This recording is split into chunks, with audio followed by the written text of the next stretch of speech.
Assalamualaikum warahmatullahi wabarakatuh.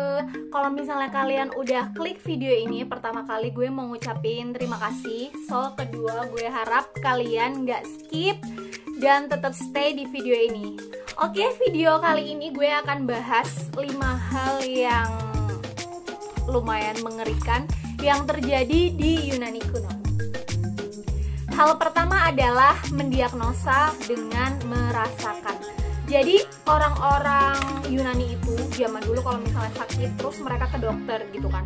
Dokter tuh nggak akan meriksa mereka dengan stetoskop, tapi dokter itu akan mengambil kotoran telinga mereka atau salah satu cairan, jenis cairan dari badan mereka, lalu menjilatnya. Menurut kalian gimana guys? Soalnya mereka percaya kalau misalnya, ya Allah maaf ya gue benerin dulu. Soalnya mereka percaya kalau misalnya rahasia dari penyakit itu ada di cairan tubuh orang sakit itu gitu.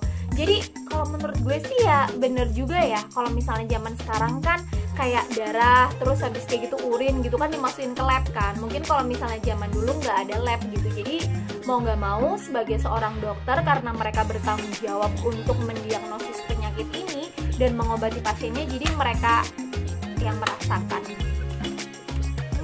Lihat deh. Yang kedua, pengobatan dengan keringat orang.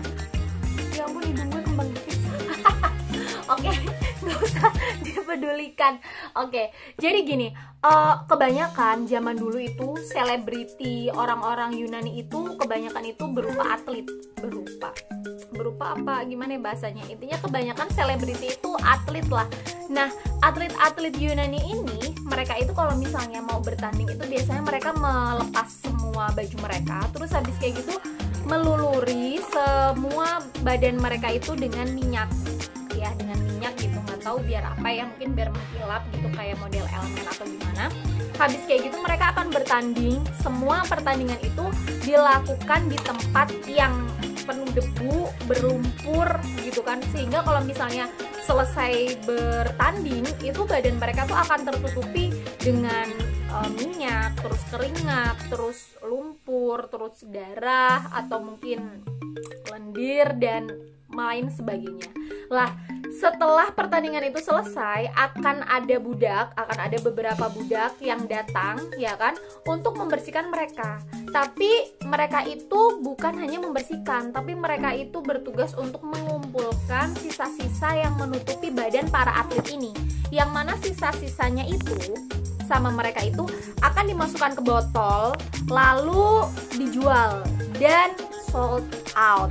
Nah, jadi orang-orang Yunani zaman dulu itu percaya bahwasannya hasil dari atlet ini itu bisa mengobati. Nah, jadi hasil dari pengumpulan segala sesuatu yang sudah tercampur tadi itu. Hai, ini siapa? Yuk kita terusin. Nah, jadi setelah dikumpulkan tadi itu mereka beranggapan bahwasannya lumpur tadi, kita sebut aja lumpur, itu bisa mengobati nyeri sendi dan penyakit-penyakit ringan lainnya. Sebagaimana kayak kalau zaman sekarang tuh mungkin kayak kanker pen, terus geliga gitu. Bisa dicoba guys. Nomor 3 itu adalah mereka akan membersihkan kotoran mereka dengan batu. Oh my god, lecet nggak ya?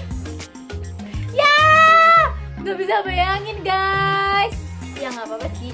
Jadi sebenarnya orang-orang Romawi dan sebagian orang-orang Yunani mereka akan membersihkan kotoran mereka itu dengan sponge atau kain, bahasanya gumbal gitu ya. Tapi beberapa orang Yunani, ya kan, sebagian orang Yunani mungkin tidak seberuntung itu untuk mendapatkan atau bisa membeli sponge gitu, hanya untuk membersihkan itu gitu. Nah, mereka akan menggunakan batu. Katanya sih satu kali membersihkan itu cukup dengan 3 batu. Ya, cukup 3 batu. Oke. Yang lucunya lagi, kalau misalnya mereka sebel sama orang, maka mereka akan menuliskan nama orang yang mereka sebeli itu ya di batunya itu, lalu akan mereka pakai batu yang bertuliskan orang tersebut untuk mengusap kotoran mereka. Good idea. Kreatif sih, kreatif, sumpah kreatif. Keempat, pengobatan perempuan. Jadi tuh orang Yunani dulu itu tuh menganggap kalau misalnya perempuan itu adalah kayak kasta terendah gitu loh dalam sosial. Jadi dokter-dokter Yunani pun mereka berpikir bahwa kalau misalnya perempuan itu sakit tidak akan bisa sembuh kecuali disembuhkan dengan sesuatu yang menjijikan. Oh my god. Ya, kasihan. Contohnya, apabila ada perempuan hamil, lalu perutnya bergerak-gerak, itu kan janin ya. Mereka berpikir bahwa janin tersebut harus ditenangkan biar tidak berjalan-jalan ke seluruh tubuh. Dan caranya adalah meletakkan di atas perut perempuan hamil tersebut kotoran sapi, guys. Kotoran sapi. Ya udah, hamil tuh kan mual, terus nggak enak badan, susah tidur, susah makan, ini harus masker dulu. Males bayangin. Dan contoh lagi adalah bahwasanya tuh orang-orang Yunani itu menganggap kalau misalnya hamil itu adalah kesalahan perempuan. Kesalahan guys, kesalahan perempuan, sehingga mereka menggunakan ingus perempuan sebagai alat kontrasepsi alami. Jadi menurut mereka nih, perempuan kalau misalnya habis berhubungan harus jongkok dan harus bersin agar nggak jadi hamil. Ada yang pernah gini? Kalau ada yang pernah gini, ceritainnya sumpah. Gap beda umur yang banyak dalam pernikahan antara perempuan dan laki-laki di sana. Jadi kalau misalnya perempuan di Yunani itu biasanya mereka menikah itu umur dimulai dari umur 12 sampai 14. Sedangkan laki-lakinya 30 guys, 2 kali lipatnya. Oh my god. Oke. Gimana guys video pertama aku? Aduh belepotan banget ya, maaf ya. Semoga bisa ketemu di next video. Jangan lupa like, comment, and subscribe, dan share ke seluruh media sosial kalian biar mereka kenal aku.